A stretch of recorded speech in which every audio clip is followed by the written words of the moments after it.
좀 이모저모 한번 알아볼게요. 이런 게 있어요. 어제 있었던 일들 중에 이재명 대표가 문학진 전 의원 그리고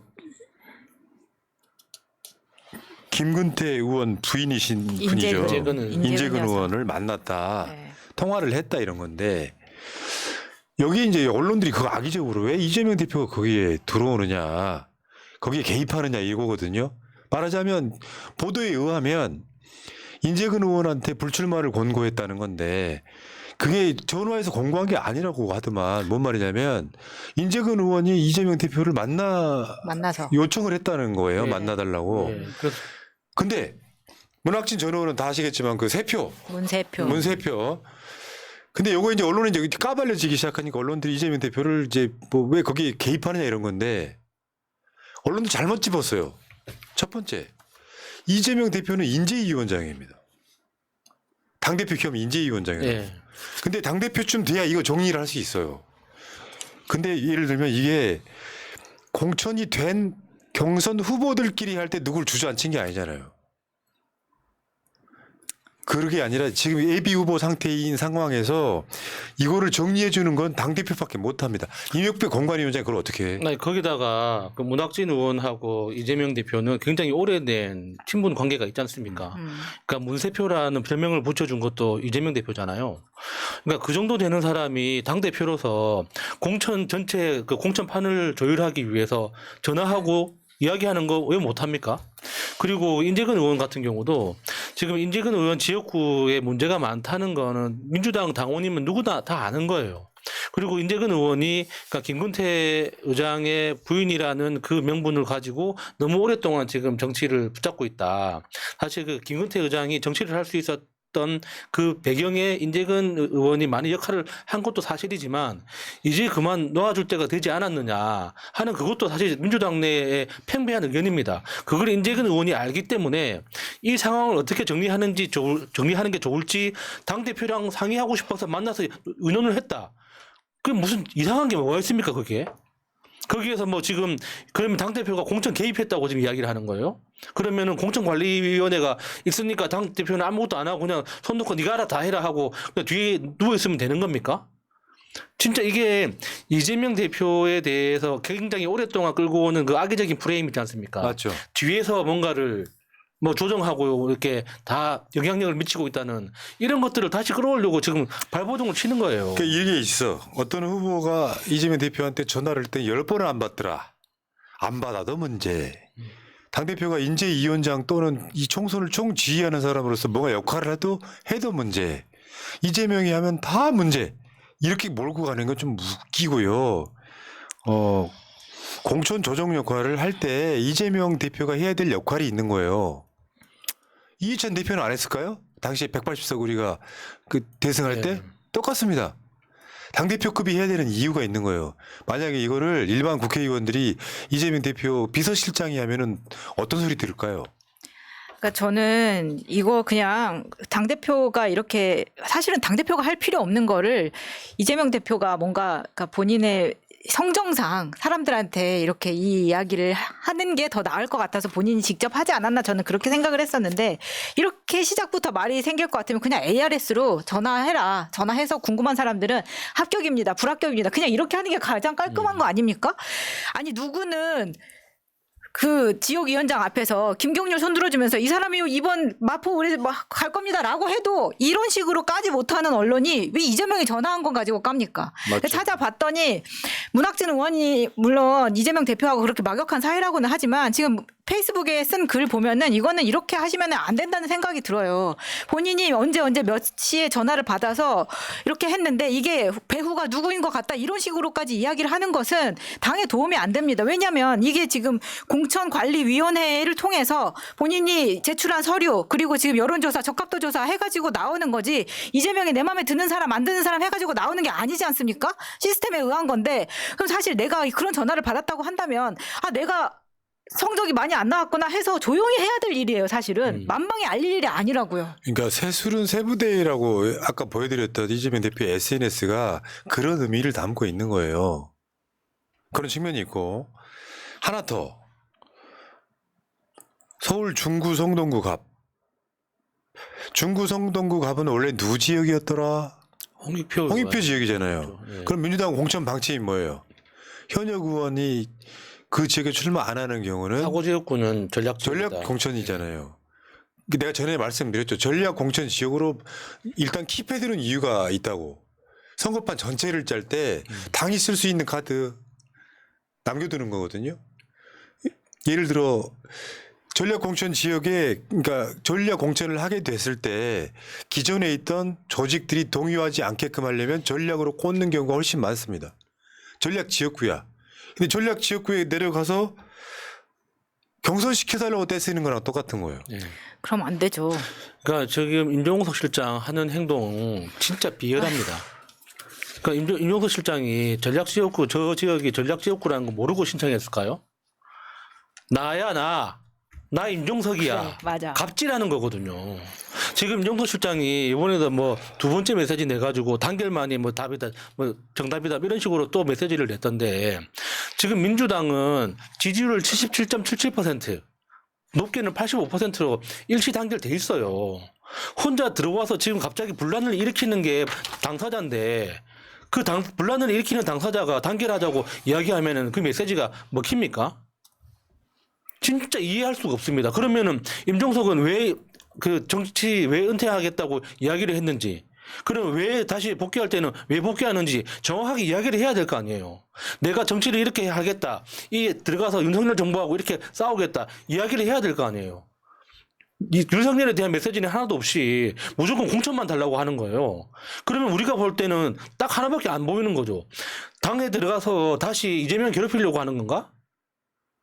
그런 걱정밖에 안 되잖아요. 도대체 왜 정치를 하려고 하는지 이야기도 안 하면서 공천만 달라 뗐으면 그럼 그게 줍니까 그럼 그거를? 그러니까 이낙연과 비슷한 거예요.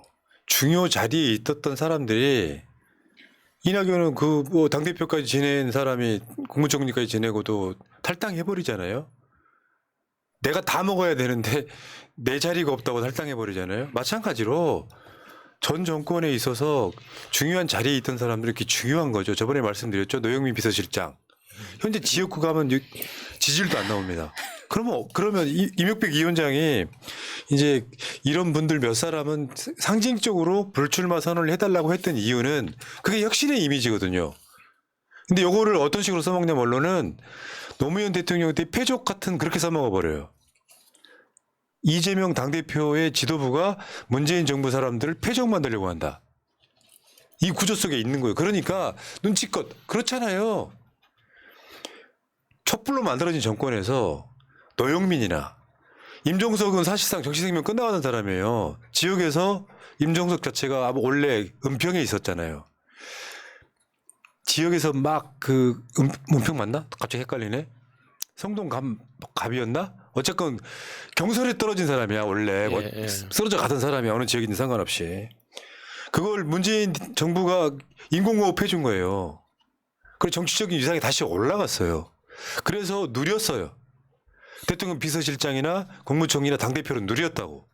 그러면 이런 사람들이 상대적으로 양보해주면 야수가 양보하는 거랑 다르잖아요. 그렇죠. 이미지가 생기잖아. 그러면 혁신의 이미지를 얻는 거라고요. 그러니까 그게 지금 못 받아들이고 이거를 친명 프레임으로 가니까 손해는 누가 보고 있다? 이재명 대표가 보고 있는 거예요. 그러니까 이게 임종석 실장이 진짜 비겁하다고 느껴지는 게 이 대선 패배가 이재명이 진 거지 왜 나한테 그 책임을 떠넘기냐 이런 식으로 나오고 있거든요. 그게 제일 열받아. 그 진짜 비겁한 겁니다. 그러니까 지금 윤석열이 그 자리에 갈 수 있도록 옆에서 결과적으로 보조한 사람이 누굽니까? 그러니까는 검찰총장으로 그 물망에 올랐을 때부터 그리고 이 검찰총장에게 해임해야 된다는 여론이 들끓었을 때 그거를 다 차단한 사람이 누굽니까? 결과적으로 윤석열을 만들어준 사람이 누구냐고요. 그거에 대해서 자기 책임은 아무것도 없고 대선 후보는 이재명이었기 때문에 대선에서 진 건 이재명 책임이다. 그러면 왜 이재명이 지금 당대표하고 있습니까? 왜 당원들은 빙시천지들이어가지고 이재명을 당대표로 찍었겠습니까? 진짜 이거 당원들을 무시하는 거예요. 지가 좀 높은 자리에 올라가 봤다고 지금 당원들을 다 개돼지로 보고 있는 거란 말이에요. 얼마나 화가 납니까? 그러니까 이게 우리는 문 대통령 지지율이 높으니까 정권 교체 안 당할 거라는 자신도 있었고요. 근데 선거가 이미 재보궐 선거부터 이제 흐름이 완전히 꺾이기 시작해서 소위 말하면 우리나라 보수가 온 힘을 다해 끌어올렸어요. 정권교체 여론을. 뭐